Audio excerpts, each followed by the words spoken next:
They come to the country for sun, sand, and sea, but when some tourists travel to the Bahamas, they end up getting in trouble. For instance, do you recall 20-year-old Jordan Prophet, who was fined $9,000 for assaulting 2 police officers back in May?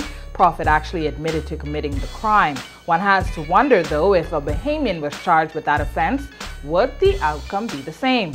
Noted attorney Damian Gomez explains just what the law is regarding foreigners or tourists committing crimes while in the Bahamas.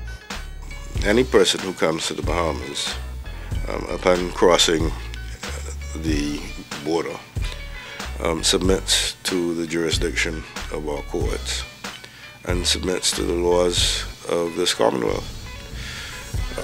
By that, lawyers mean that our law governs the behavior of persons in their public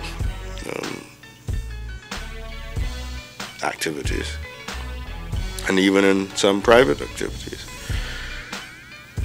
We've had, because of tourism and also because of our geographical location, the experience of having to deal with foreign criminals who have come to our shores and behaved in a criminal manner.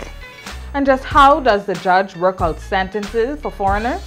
That they seem to be favorably treated when compared with locals who behave similarly. The answer to that, I think, would lie, I suppose the response a magistrate or a judge would give to that is that sentence is generally personal to the convicted person. And the person without any antecedents, criminal antecedents, is presumed to have acted in a fashion which is unusual for him.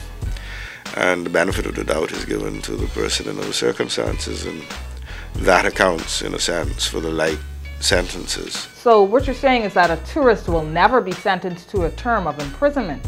I'm not saying that. It depends how serious the matter is. I mean, if someone comes and commits murder, you would expect that at the very least, if they're convicted, that they'll be sentenced in a term of imprisonment at the very least. But it depends on the circumstances. The attorney also sent this message to Bahamians who may find themselves on the wrong side of the law overseas.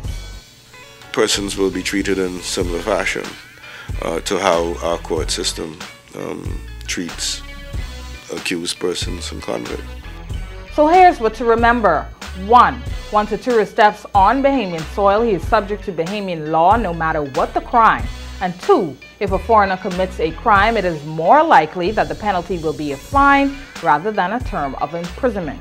So until next week, I'm Sasha Lightbourne, and now you know you're right.